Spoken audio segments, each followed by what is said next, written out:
Hi hello வணக்கம் PTR fame எல்லாரும் எப்படி இருக்கீங்க? நல்லா இருப்பீங்க நம்புறேன். நான் தான் உங்கள் ராகுல் பேசுகிறேங்க. நானும் இங்கே நலம். அப்புறம் இந்த வீடியோவில் நம்ம எதை பற்றி பார்க்க போகிறோம்னா பிளிங்கிட்டை பற்றி தான் பார்க்க போகிறோம். அண்டு இந்த பிளிங்கிட்டில் எப்படி ஜாயின் பண்ணுறது சொல்லிடுறேன். நான் ஆல்ரெடி வீடியோ பண்ணிட்டேன். ஸோ அந்த வீடியோ வந்து இந்த வீடியோவில் முடிகிறதில் லிங்க் கொடுக்குறேன், அதோட போய் பார்த்துக்குங்க. ஸ்டெப் பை ஸ்டெப் ப்ராசஸ் தான் சொல்லியிருப்பேன். அண்டு நீங்கள் என்னென்ன டாக்குமெண்ட் வேணுமோ அதெல்லாம் எடுத்து வச்சுக்கோங்க. நான் சொன்ன ப்ராசஸ்லாம் ஒன் பை ஒன் பண்ணிங்கன்னா நீங்கள் வந்து ஜாயின் பண்ணிக்கலாம். அடுத்து இப்போது பிளிங்கிட்னா என்னென்னு ஃபஸ்ட் பார்த்துடலாம். பிளிங்கிட்னா இப்போ சொமேட்டோ வந்து ஃபுட் டெலிவரி ஓடுது இல்லையா? ஸோ அதனால வந்து கிராசரியும் டெலிவரி பண்ணணுன்றக்காண்டி தான் இந்த ஒரு பிளிங்கிட்டை கொண்டு வந்தாங்க. அதாவது ஸ்விக்கி இன்ஸ்டாமெண்ட் எப்படியோ ஸோ அதே போல் தான் சொமேட்டோ பிளிங்கிட்டு. இது வந்து நல்லா தெரிஞ்சுக்கங்க. அப்புறம் இந்த பிளிங்கிட்டில் எவ்வளோ ஏர்ன் பண்ணலாம், பார்ட் டைமாக ஓட்டினா எவ்வளோ ஏர்ன் பண்ணலாம், ஃபுல் டைமாக ஓட்டினா எவ்வளோ ஏர்ன் பண்ணலாம், அப்புறம் இந்த ஜிக்கு எப்படி வந்து புக் பண்ணுறது, அப்புறம் எவ்வளோ வந்து நமக்கு இன்சென்டிவ் கிடைக்கும், அண்ட் இன்சென்டிவ் ஓட்டுறதுக்கு என்ன டைமிங்கு.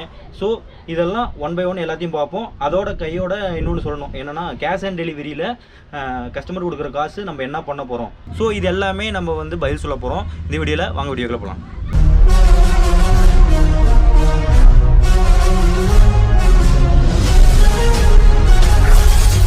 பிளிங்கிட்டில் நம்ம மொதல் பாயிண்ட் என்ன பார்க்க போகிறோம்னா ஜிக்கு, அப்புறம் இன்சென்டிவ். இந்த ஜிக்குனா என்னென்னு சொல்லிடுறேன். இந்த ஜிக்குனா ஒன்றும் இல்லைங்க. இப்போ நீங்கள் ஃப்ரீயாக இருப்பீங்க ஒரு டைமு. ஸோ அந்த டைமில் நான் ஓட்ட முடியும் அப்படின்னு சொல்லிட்டு சொமேட்டோக்கிட்ட நம்ம வந்து புக் பண்ணி அதை வந்து ஓட்டுறது தான் நம்ம வந்து ஜிக்ஸ்ன்னு சொல்லுவோம்.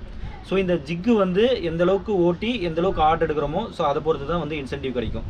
ஸோ இது ரெண்டு எப்படின்னு புரிஞ்சிச்சா? இப்போ ஜிக்கு புக் பண்ணுறதுக்கு என்ன பண்ணணும்னா, ஜிக்குன்னு சொல்லிட்டு ஒரு ஆப்ஷன் இருக்கும் கீழே, அதை தொட்டுக்குங்க. தொட்டுட்டு உங்களுக்கு வந்து நிறைய ஸ்லாட் கொடுத்துருப்பாங்க. ஸோ அதில் உங்களோட டைமிங் எந்த ஸ்லாட்டுன்னு சொல்லி பார்த்துங்க. அந்த டைமிங் நீங்கள் ஓட்டினா தான் உங்களுக்கு இன்சென்டிவ் கிடைக்கும். இப்போ இந்த ஜிக்குக்குள்ளே என்ன இருக்குன்னு பார்த்தீங்கன்னா, நிறைய ஸ்லாட் கொடுத்துருப்பாங்க சொன்னேன் இல்லையா? ஸோ அந்த ஸ்லாட்டில் என்னென்னு பார்த்தீங்கன்னா, பிரேக்ஃபாஸ்ட் ஸ்லாட் இருக்கும், அப்புறம் வந்து பார்த்தீங்கன்னா லஞ்ச் ஸ்லாட் இருக்குது, அப்புறம் ஈவினிங் ஸ்லாட்டு, அப்புறம் டின்னர் ஸ்லாட்டு, அப்புறம் லேட் நைட் ஸ்லாட்டுன்னு சொல்லிட்டு நிறையா இருக்குது. ஸோ இந்த மார்னிங் ஸ்லாட்டில் வந்து பார்த்தீங்கன்னா 6 மணிலேருந்து ஆரம்பிக்கும், 11 மணி வரைக்கும் இருக்கும். ஸோ இந்த டயத்தில் நம்மளால் வந்து அதிக ஆர்டர் எடுக்க முடியும். ஆனால் இயர்னிங்ஸ் வந்து ரொம்பவே கம்மியாக தான் இருக்கும். நீங்கள் வந்து ஜிக்கு எடுத்து நிறைய ஆர்டர் முடிக்கணுன்ற பட்சத்தில் இந்த மாதிரி மார்னிங் ஸ்லாட்டில் எடுத்து பண்ணால் தான் நிறையா ஆர்டர் நம்மளால் முடிக்க முடியும், இன்சென்டிவ் ஈஸியாக எடுக்க முடியும். அடுத்தது லஞ்ச் ஸ்லாட்டு. இந்த லஞ்ச் ஸ்லாட் எப்போ ஆரம்பிக்குதுன்னா 11 மணிக்கு ஆரம்பிக்குது, 3 மணிக்கு முடியுங்க. இந்த லஞ்ச் ஸ்லாட்டில் ஒரு ஆர்டருக்கு நிறைய ஏர்னிங்ஸ் வரும். பட் ஆனால் நம்மளே வந்து ரொம்ப சுத்த விட்டுருவாங்க. இதனால என்ன ஆகும்னு பார்த்தீங்கன்னா, நம்மளால் ஆர்டர் குவான்டிட்டி கம்மியாக தான் எடுக்க முடியும். இப்போ ஆர்டர் குவான்டிட்டி கம்மியாக எடுத்தோம்னா நமக்கு வந்து இன்சென்டிவ் எடுக்கிறது ரொம்பவே கஷ்டமாயிடும். அடுத்தது வந்து ஈவினிங் ஸ்லாட்டுங்க. இந்த ஈவினிங் ஸ்லாட் எப்போ ஸ்டார்ட் ஆகுதுன்னு பார்த்தீங்கன்னா 3 மணிலேருந்து ஸ்டார்ட் ஆகி 7 மணி வரைக்கும் இருக்குங்க. இந்த ஸ்லாட்டில் வந்து ஆர்டர்ஸ் வந்து ரொம்பவே கம்மியாக தான் இருக்கும். ஏன்னா டீ குடிக்கிறீங்க, ஸ்நாக்ஸ் சாப்பிட்றீங்க, ஸோ இப்படி தான் வந்து ஆர்டர் போடுவாங்க. காஃபி சென்ட்ரல் தான் மேக்ஸிமம் போயிட்டு நீங்கள் ஆர்டர் கலெக்ட் பண்ணுற மாதிரி இருக்கும், கொண்டு போய் கொடுக்குற மாதிரி இருக்குங்க. இந்த டயத்தில் நீங்கள் ரெஸ்ட் எடுக்கணும், போய் ரெஸ்ட் எடுத்துக்கலாம். அப்படி இல்லைன்னா நான் ஓட்டணும், நான் நிறைய ஏர்ன் பண்ணணும்னு நினச்சிங்கன்னா நீங்கள் ஓட்டலாம். அடுத்தது ஈவினிங் ஸ்லாட்டுங்க. இந்த ஸ்லாட்டில் வந்து நிறைய ஆர்டரில் எடுக்க முடியாதுங்க, கம்மி ஆர்டர் தான் எடுக்க முடியும். பட் ஆனால் ஏர்னிங்ஸ் அதிகமாக எடுக்க முடியும். நான் சொன்னேன் இல்லையா, ஒரு ஆர்டருக்கு வந்து நிறைய ஏர்னிங்ஸ் கொடுப்பாங்க. 70 ரூபாலேருந்து 80 ரூபா வரைக்கும் தருவாங்க. ஏன் 100 ரூபா கூட தருவாங்க சென்னை மாதிரி சிட்டிஸ்லாம்.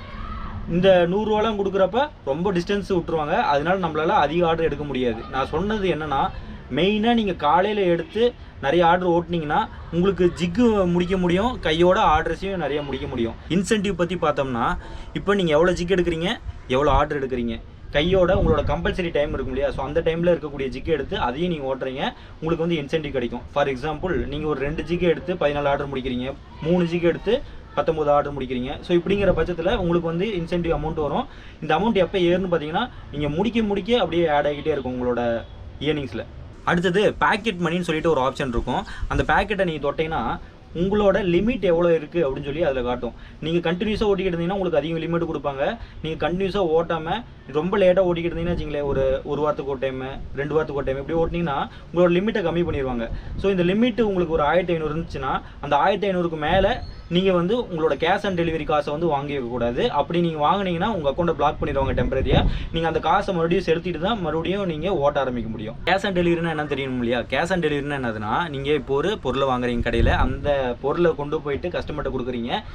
அந்த பொருளை வாங்கிட்டு உங்களுக்கு கஸ்டமர் பே பண்ணுவாங்க. ஆன்லைனில் பே பண்ணாமல் உங்கள்கிட்ட பே பண்ணுவாங்க. அப்படி இருக்கிற பட்சத்தில் அந்த கேஷ் ஆன் டெலிவரி வந்து அந்த மணி வந்து உங்களோட இந்த லிமிட்டில் வந்து சேர்ந்துடும். இப்போ இந்த அவைலபிள் பேலன்ஸ் எவ்வளோ அப்படின்னு சொல்லிட்டு அதில் காட்டுவாங்க. ஸோ அந்த பேலன்ஸ் தான் உங்களுக்கு ரிமைனிங் இருக்குதுன்னு அர்த்தம். அந்த பேலன்ஸ் தாண்டும் போது உங்கள் லிமிட் தாண்டிச்சுன்னு அர்த்தம். அப்போ டெம்பரரியாக பிளாக் பண்ணிடுவாங்க. ஸோ இதுதான் நான் சொன்ன பாயிண்ட்டு. இந்த Blinkit பொறுத்த வரைக்கும் நீங்கள் வந்து பொருளை தான் வாங்கி தர போகிறீங்க. அதனால என்ன பண்ணணும்னா நீங்கள் ஸ்டோருக்கு போகணும், பொருளை வாங்கணும், கொண்டு போய் தரணும்.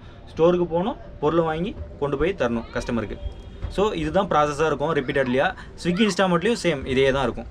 அடுத்தது கஸ்டமர் டிப்ஸை பற்றி பார்க்க போகிறோம். இந்த கஸ்டமர் கொடுக்குற டிப்ஸ் வந்து வித்ட்ரா அமௌண்ட்டை போய் சேர்ந்துக்கும். நீங்கள் எந்த டைம் வேணுமோ அந்த அமௌண்ட்டை எடுத்துக்கலாம், இமீடியட்டாக எடுத்துக்கலாம். அடுத்து வந்து டெபாசிட் ஆப்ஷன் ஒன்று இருக்கும், டெபாசிட் பண்ணிக்கணும். அதாவது லிமிட்டை தாண்டும் போது டெபாசிட்டை கொடுத்து நீங்கள் உங்கள் ஜிபே மூலிமா நீங்கள் வந்து டெபாசிட் பண்ணிக்கலாம். ஸோ இந்த ஆப்ஷனில் இருக்குது. இப்போ நீங்கள் Blinkitல சேர்ந்துட்டீங்க. சேர்ந்ததுக்கப்புறம் நிறைய டவுட் வரும். எல்லாத்துக்குமே டவுட்டு வர்றது காமன் தான். உங்களுக்கு வருது அப்படின்ற பட்சத்தில் எப்படி நீங்கள் கிளியர் பண்ணலாம்னு சொல்லிட்டு நிறைய ஆப்ஷன் இருக்குது. அது ஒன் பை ஒன்னாக நான் சொல்கிறேன், கேட்டுங்க. ஃபஸ்ட் ஆப்ஷன் என்னென்னா, உங்கள் கூட ஒர்க் பண்ணுறாங்க இல்லையா, ஸோ அவங்க டெலிவரி பார்ட்னராக இருப்பாங்க. அவங்க வந்து ரொம்ப நாளாக ஒர்க் பண்ணிகிட்டு இருப்பாங்க. ஸோ அவங்ககிட்ட போயிட்டு கேட்டிங்கன்னா கண்டிப்பாக உங்களுக்கான இன்ஃபர்மேஷன் கிடைக்கும்.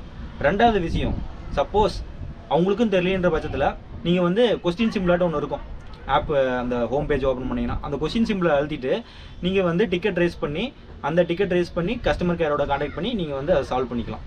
இந்த Blinkitஐ பொறுத்த வரைக்கும் உங்கள்கிட்ட வண்டி இல்லைன்ற பட்சத்தில் அவங்க வந்து ரெண்ட் பைக் எங்கெங்கெல்லாம் கிடைக்கும்னு சொல்லிட்டு அதில் லிஸ்ட் போட்டு வச்சுருப்பாங்க. ஸோ அந்த பைக்கோட ப்ரைஸ் ஒரு நாள் ப்ரைஸ் எவ்வளோன்னு பார்த்துட்டு எந்த இடத்துல உங்களுக்கு சீப்பராக தெரியுதோ ஸோ அந்த இடத்துல போய்ட்டு ரெண்ட்டுக்கு வாங்கி நீங்கள் ஓட்டி முடிச்சுட்டு கொண்டு போய்ட்டு அங்கே தந்துடுங்க. ஸோ இதுதான் வந்து ரெண்ட் ஈவியோட ப்ராசஸ். அடுத்ததாக சேலரி பற்றி தான் பார்க்க போகிறோம். இந்த சேலரி எவ்வளோன்னு தெரிஞ்சுக்கிறக்கோசரம் தான் இந்த வீடியோ ஃபுல்லாக பார்த்து இன்ன வரைக்கும் பார்த்துக்கிட்டு இருப்பீங்க. சொல்கிறேன் கேட்டுங்க. இப்போது பார்ட் டைமாக நீங்கள் ஓட்டினீங்கன்னா 5000 வரைக்கும் ஏர்ன் பண்ணலாம். ஃபுல் டைம் ஓட்டினா 30,000 வரைக்கும் ஏர்ன் பண்ணலாம். 30,000 வரைக்கும் தான் ஏர்ன் பண்ண முடியுமான்னு கேட்டால் அதிகமாக ஏர்ன் பண்ணலாம். இன்னும் 10,000 கூட ஏர்ன் பண்ணலாம். ஆனால் நீங்கள் அதுக்கு ரொம்ப எஃபர்ட் போடணும். நைட்டும் பகலும் முழுக்க ஓட்டிக்கிட்டே இருக்கணும் ரிப்பீட்டடாக. அதுக்கு ரொம்ப டயர்டாகிடுவீங்க. நீங்கள் அவ்வளோதான் ஏர்ன் பண்ணுறது ரொம்ப கஷ்டம். நீங்கள் உடம்பை வருத்தி வேலை செஞ்சு ஏர்ன் பண்ணாதீங்க. கொஞ்சமாச்சு ரிலாக்ஸ் பண்ணி அதுக்கப்புறம் வேலை செய்யுங்க. நான் சொன்னேன் இல்லையா, அந்த ஈவினிங் டைமில் கிடைக்கிற டைமில் நீங்கள் போய் ரெஸ்ட் எடுத்துக்கிட்டு மறுபடியும் வந்து வேலை செய்யுங்க. பெட்ரோல் பொறுத்த வரைக்கும் நீங்கள் மேக்ஸிமமாக 3.5 லிட்டர் to 4 லிட்டர் வரைக்கும் போடுற மாதிரி இருக்கும். மினிமமாக 3 லிட்டர் 2 லிட்டர் இந்த அளவுக்கு நீங்கள் போடுற மாதிரி இருக்கும். நீங்கள் பார்ட் டைமாக ஓட்டினா மேக்ஸிமம் 1.5 லிட்டர் to 2 லிட்டர் தான் வரும். ஃபுல் டைமாக ஓட்டினீங்கன்னா 3 to 4 லிட்டர் வரைக்கும் வருங்க. நீங்கள் வேறு பாயிண்ட்டு தெரிஞ்சுக்கிறக்கோசரம் இந்த வீடியோ தொட்டு பார்த்துருந்தீங்கன்னா அந்த பாயிண்ட் உங்களுக்கு கிடைக்கலன்ற பட்சத்தில் இருந்தீங்கன்னா அப்செட் ஆகாதீங்க. தயவுசெய்து கமெண்ட் செக்ஷனில் போடுங்க. அந்த கமெண்ட் செக்ஷனை பார்த்துட்டு நான் வந்து அந்த வீடியோ என்னால் பண்ண முடிஞ்சால் கண்டிப்பாக உங்களுக்கோசரம் வீடியோ பண்ணி போடுவேன். இந்த வீடியோ உங்களுக்கு பிடிச்சிருக்குன்னு நினைக்கிறேன். மறுபடியும் இன்னொரு சூப்பரான வீடியோவில் சந்திக்கிறேன். அது வரைக்கும் உங்கள்கிட்ட விடைபெறுவது உங்கள் பிடிஆர். ஓகே, பாய்.